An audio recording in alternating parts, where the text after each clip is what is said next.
여러분 안녕하세요. 경제아충을 박종현입니다. 여러분 지난 한 주 동안 잘 지내셨어요?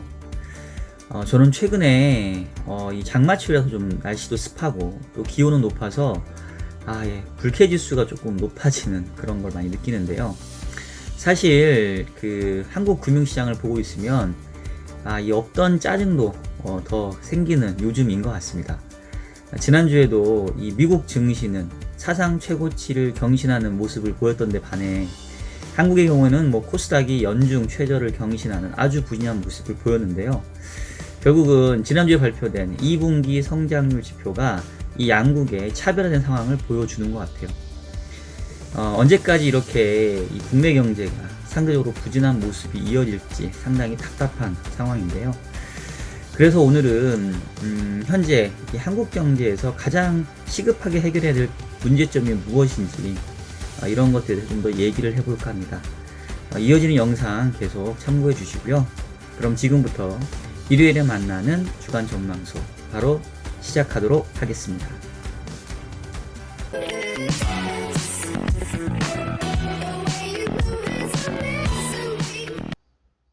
자, 먼저 지난주 금융시장 간단하게 살펴보고 갈게요. 사실 지난주에 이 금융시장을 한마디로 요약을 하자면 해외 시장과 국내 시장의 차별화라고 얘기를 할 수 있을 것 같습니다. 전체적으로 봤었을 때 지난주에 이제 미국과 한국에서 모두 2분기 GDP 성장률 속보치가 발표가 됐는데요. 미국은 소비 호조에 힘입어서 예상치보다 다소 높은 2.1%라는 성장률을 기록을 했고요. 반면에 한국의 경우에는 전기 대비 성장률이 1.1%를 기록을 했습니다만 내용적으로는 상당히 좋지 못해서 이 경기에 대한 우려감이 높아지는 그런 상황들이었어요. 그래서 주식도 보면 미국 같은 경우에는 나스닥 지수가 2% 이상 상승을 하면서 다시 이제 연중 사상 최고치를 이제 경신하는 이제 이런 모습들을 보였는데요. 반면에 이제 국내 같은 경우는 코스피도 부진했을 뿐더러 코스닥 같은 경우에 지난주에 주간 단위로 4% 이상 급락하면서 결국 올해 연중 가장 최저 수준으로 지금 지수가 하락을 해 있는 상황입니다.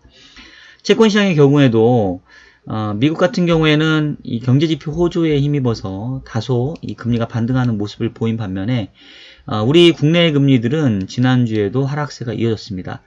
특히 지금 국고채 10년 이상의 장기금리가 현재 기준금리 1.5%를 한참 하회하고 있는데요. 특히 지난주 같은 경우에는 국고채 10년 금리보다도 20년, 30년 이런 초장기물의 금리가 더 낮아지는 모습을 보이면서 물론 수급적으로도 장기물 공급이 부족한 곳이 있었지만 이 대한민국의 장기 성장에 대한 상당한 우려를 반영을 하고 있는 이런 상황도 볼 수 있을 것 같아요. 외환시장도 보시면 지난주에 다시 원달러 환율이 지금 상승세를 보였습니다.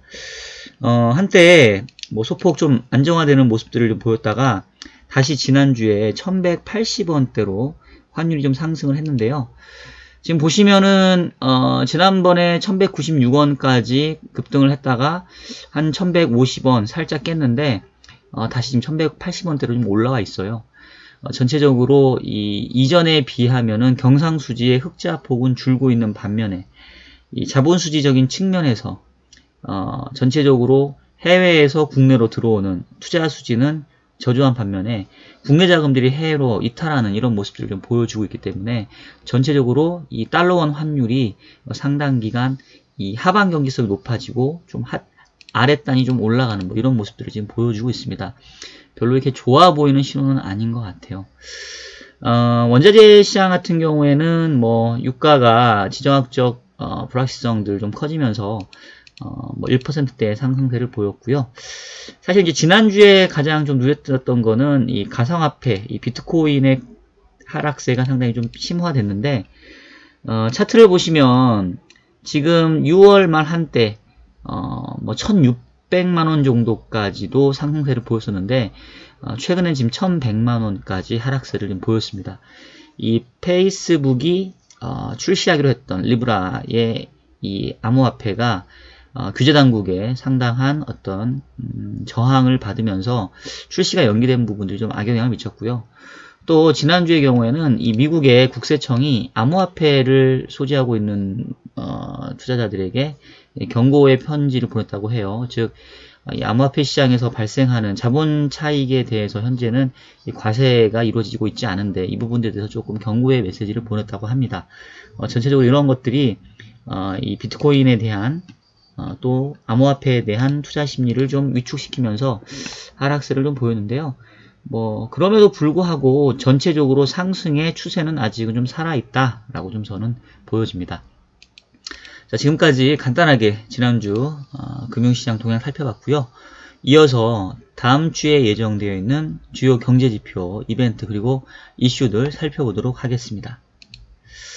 자, 다음 주 같은 경우에는 다시 이제 월말, 월초를 맞이하면서 여러 경제지표들 또 통화정책 이벤트들이 예정이 되어 있는데요. 가장 이제 눈여겨봐야 될 거는 아무래도 7월 31일부터 8월 1일 우리나라 시간으로는 이제 8월 1일 목요일 날 새벽에 알게 될 이 FOMC 회의인데요. 지금 현재로서는 뭐 25bp 금리 인하는 뭐 거의 기정사실로 지금 굳어지고 있고요. 뭐 일각에서는 여전히 50bp 금리 인하에 대한 기대도 남아 있습니다. 하지만 최근에 전체적으로 미국의 경제 지표들이 지금 잘 나오고 있고 뭐 2분기 GDP도 예상치를 조금 상회했기 때문에 50bp까지 이렇게 아주 공격적으로 금리를 인하할 필요성은 낮아 보여요. 그래서 현재로서는 뭐 25bp 금리 인하 정도에 그치지 않겠나 싶고 향후에 여전히 추가적인 통화 완화의 가능성을 열어둔 뭐 이런 정도 있지 않을까 싶고요. 추가적인 금리 인하의 어떤 그 기대감들을 우리가 생각해 볼 수 있는 게 바로 이제 그 다음날 발표되는 미국의 6월 고용지표가 되겠습니다. 지금 미국의 6월 고용지표 같은 경우에는 지난달에 19만 1000건의 비농업 일자리 수가 지금 만들어졌고요. 이번에는 16만 건 정도가 예상치 있는데 아마도 뭐 일자리 수에는 뭐 큰 예상 대비 변화는 없을 것 같고 지금 이제 계속 이제 시장의 관심은 일자리 수도 일자리 수이지만 임금 상승률에 있다라고 볼 수가 있겠죠. 최근에 임금 상승률이 조금 3% 수준에 좀 올라오긴 했는데 전체적으로 봤었을 때는 이제 예상치보다 좀 낮은 그런 지표들이 나오고 있어요. 그래서 이번에도 임금 상승률 예상치가 3.2%인데 이것보다 낮은 수준일지 아니면 좀 높아질지가 관건이 될 것 같고요.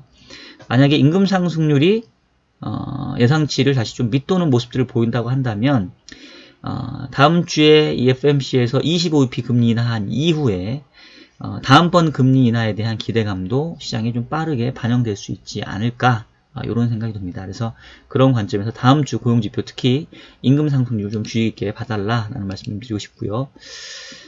그리고 중국에서 국가통계 그리고 또 차이신 미디어 그룹에서 발표하는 이제 제조 PMI 지표가 있습니다. 중국은 최근에 이 미국과 중국과의 무역 분쟁으로 인해서 2분기 성장률이 6.2%로 좀 저조하게 나왔단 말이에요. 그리고 주말간 발표된 공업 이익 증가율도 상당히 좀 저조했습니다. 그래서 전체적으로 제조업 지표들이 좀 부진하게 나온다고 한다면 이 무역 분쟁에 대한 악영향이 실제 나타나고 있다. 뭐 이렇게 시장에서는 조금 우려할 만한 상황이 될 것 같아요. 아울러서 다음 주에 이 7월 30일에서 31일 동안 미국과 중국 간의 무역 협상이 대면으로 이제 재개가 되기 때문에 일단 뭐 큰 기대는 없습니다만 어떤 얘기들이 오갈지 역시 한번 눈여겨봐야 될 것 같습니다. 자, 대략적인 이제 얘기들을 대외 지표들 빠르게 말씀을 드렸고요. 이제 오늘 주로 얘기할 내용은 사실은 이제 국내 지표들인데 다음 주에 보시면은 7월 말에 6월 산업활동 동향 또 8월 1일에 7월 수출입 지표가 이제 나오게 됩니다. 앞서 이제 인트로 영상에서 최근에 한국 금융시장 보고 있으면 정말 없던 짜증도 생길 것 같다. 상당히 뭐 다른 글로벌 경제, 특히 미국 경제 대비 한국 경제 부진한 게 너무 이제 답답하다 이런 말씀을 드렸는데요. 일단은 어느 정도 상황인지 한번 볼게요. 지금 그 우리나라의 연간 성장률을 이제 시계열 데이터로 살펴보면 2011년도 같은 경우는 한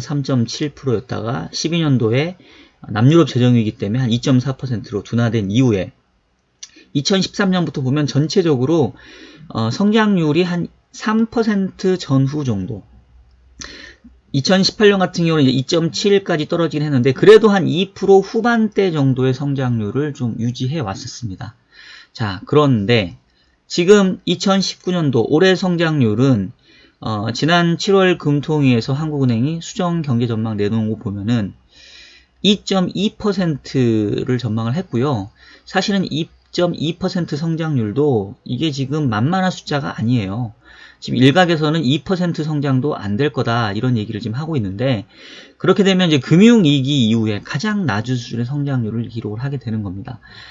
최근에 이 성장률이 17년도만 하더라도 3.2%였는데 매우 가파르게 지금 둔화되고 있는 이런 상황이기 때문에 한국 경제의 상황도 상당히 심각하다라고 지금 얘기를 할 수가 있겠고요.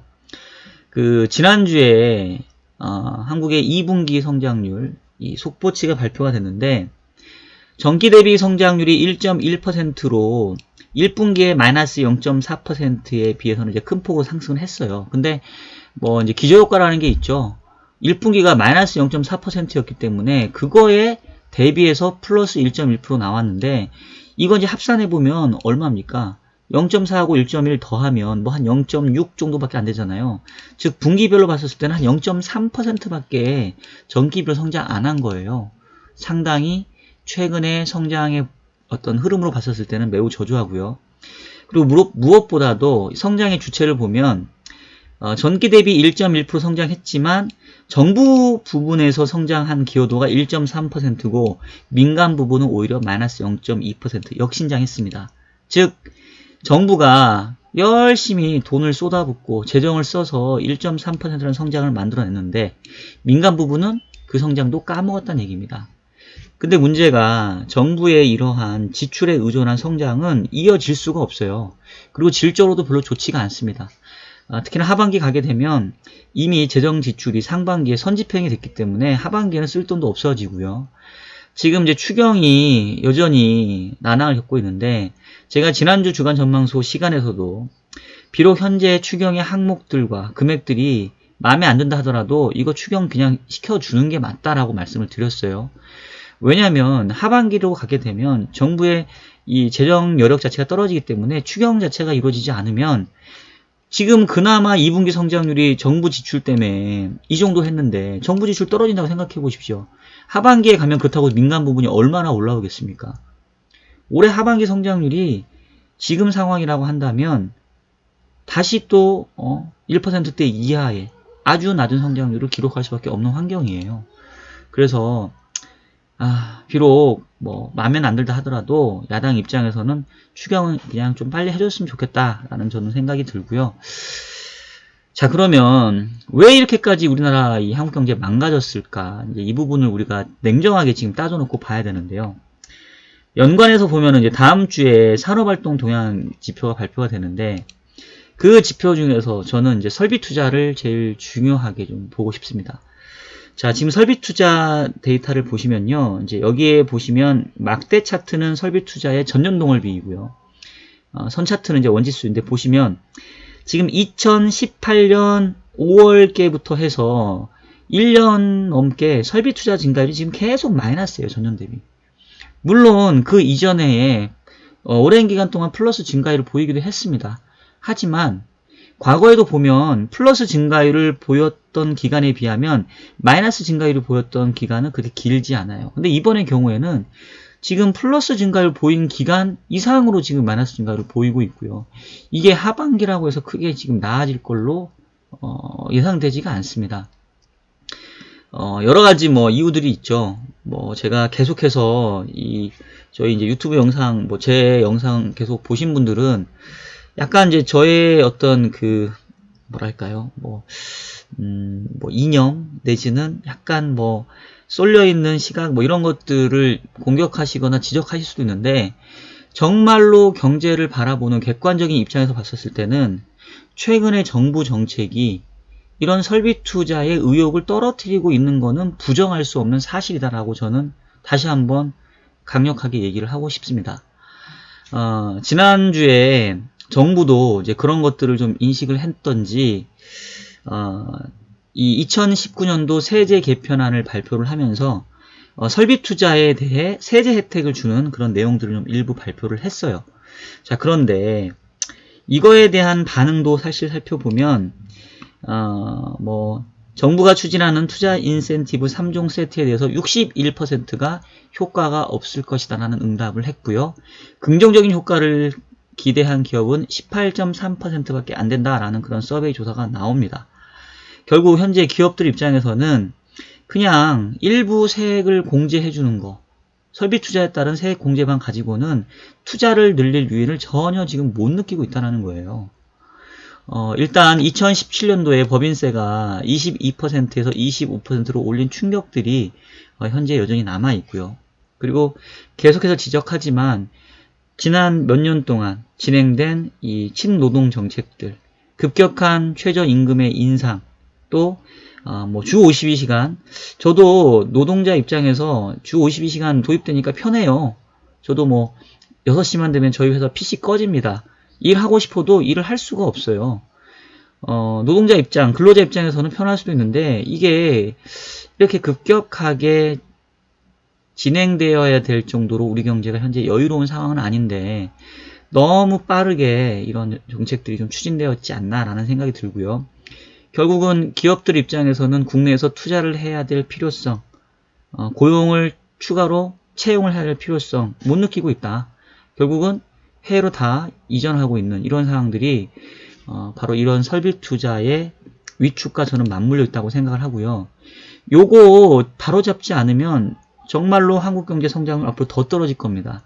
올해 성장률 2%도 이거 정말 장담할 수가 없고요. 그러면 또 혹자들은 아니 성장률 떨어지는 게 뭐가 그렇게 또 걱정입니까? 그럼 과거에는 성장률 높았다고 해서 국내 경제 좋았습니까? 이런 얘기 하실 수도 있죠. 2013년, 14년 3%대 성장을 보였지만 체감적으로 그때 경제 좋았다라고 느낀 사람 별로 없어요. 자, 그렇게 보면 2%대 떨어지는 게 뭐가 우려입니까? 라고 얘기할 수 있는데 여러분 이거 진짜로 아셔야 될 게요. 그나마 그래도 3%대 성장했었을 때는 고용이 잘 됐어요. 결국은 성장은 고용 때문에 우리가 높게 우리가 해야 되는 겁니다. 성장률이 2%대로 낮아지게 되면 가뜩이나 불안한 고용시장 더 위축되고요. 우리 후배들, 우리 자녀들, 다음 세대들이 일자리를 갖지를 못해요. 현재 우리나라 성장률, 잠재 성장률이 2% 중반이라고 얘기하는데 올해 지금 2% 초반 나오면 잠재 성장률 밑도는 거거든요. 그만큼 고용이 안 되는 건데 그러면 그에 따른 사회적인 비용, 또 젊은 친구들의 어떤 불만, 이거 어떻게 할 겁니까? 이런 것들까지 다 감안한다고 한다면 국내 경제 입장에서 성장률을 높이기 위한 여러 가지 정책적인 지원들, 노력들 빨리 해야 되고요. 특히나 설비 투자를 살리기 위한 노력들이 상당히 필요하다고 생각됩니다. 제가 왜 설비 투자를 계속 강조를 하냐면요. 여러분 네이버에 가셔서 투자의 이중성이라고 한번 쳐보세요. 이 도마라고 하는 경제학자가 주장을 한 부분이 있는데요. 이 투자는 이중적인 효과가 있다는 거 쉽게 말하면. 즉 투자가 늘어나게 되면 유효 수요를 늘리는, 즉 경제 성장의 높이는 긍정적 효과도 있는 반면에 생산 능력도 높이는 또 하나의 긍정적인 효과가 있습니다. 조금 더 부연 설명을 드리면 여러분 국민소득 항정식 이런 말 들어보셨죠?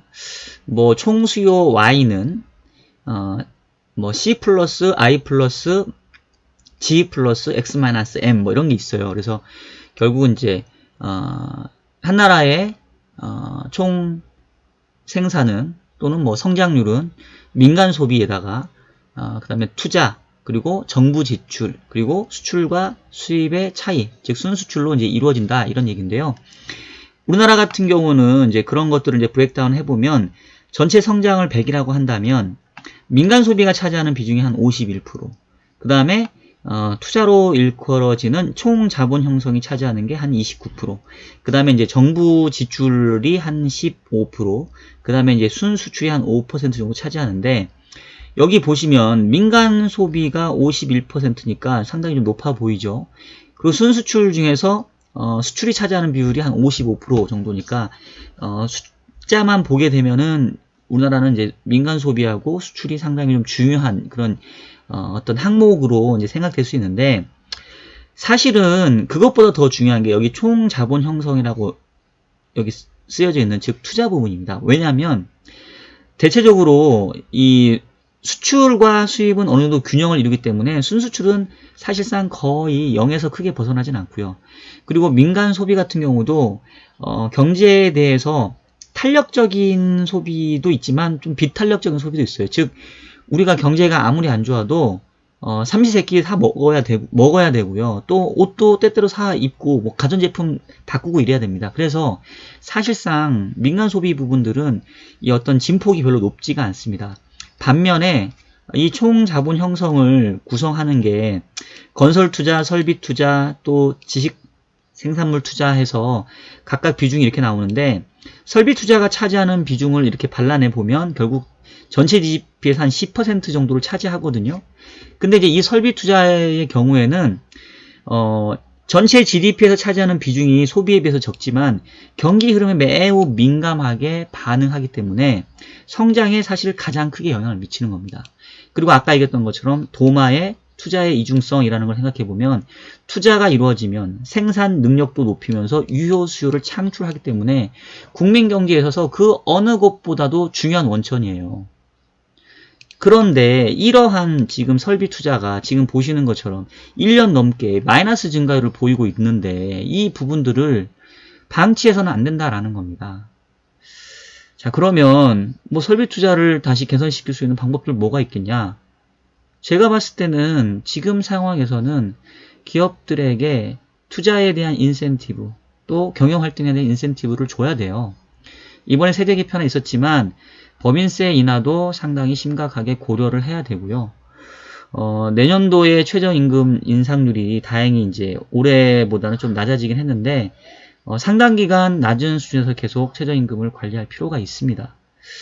역시 또 이 얘기하면 또 여러 가지 반론, 또 여러 부분들이 또 반박 의견 낼 수 있을 건데 글쎄요, 모르겠습니다. 뭐 여러분들 생각하고 제 생각 다를 수 있지만 말씀드렸던 것처럼 지금 상황에서 가장 시급한 이 설비 투자의 회복세를 위하기 위해서는 여러 가지 정책적인 노력들이 저는 다 필요하다라고 생각이 되고요.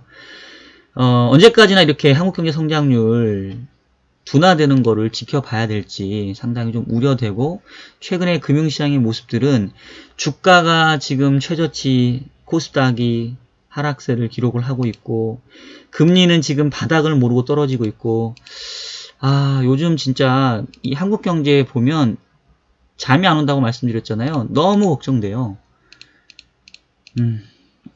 오늘 또 상당히 별로 좋지 않은 그런 내용으로 방송을 진행을 했는데요. 하여튼 여러분 뭐 모르겠습니다. 이 방송 어떤 분들이 보시는지 모르겠지만 정부의 정책을 위반하시는 분들도 좀 봤으면 좋겠고요. 또 여러분들도 왜 우리 경제가 최근에 이렇게 좀 부진한 상황인지, 향후에 우리 경제가 좋아지기 위해서는 어떤 것들이 좀 필요한지, 이런 것들을 좀 같이 좀 느끼는 그런 영상이 되었으면 좋겠습니다. 자, 오늘 주간전망소는 여기에서 마치도록 하겠고요. 여러분 한 주 동안 잘 지내시고요. 저도 잘 지내고 싶어요. 근데 지금 완전히 지금 저는 국내 시장에서는 투자에 의욕을 좀 잃어버린 상황이고요. 지금 국내 주식은 당분간 쳐다볼 계획이 없고, 국내 채권 시장 같은 경우에는 계속해서 강세가 이루어지고 있는데, 당분간은 이러한 불황의 어떤 금융시장이 계속 이어지는 답답한 상황이지 않을까 싶습니다. 다음 주에는 조금 더 좋은 소식을 가지고 여러분들 찾아뵙으면 좋겠습니다. 그럼 여러분 한 주 동안 잘 지내시고요. 저는 또 다음 주에 뵙도록 하겠습니다. 여러분 그럼 안녕.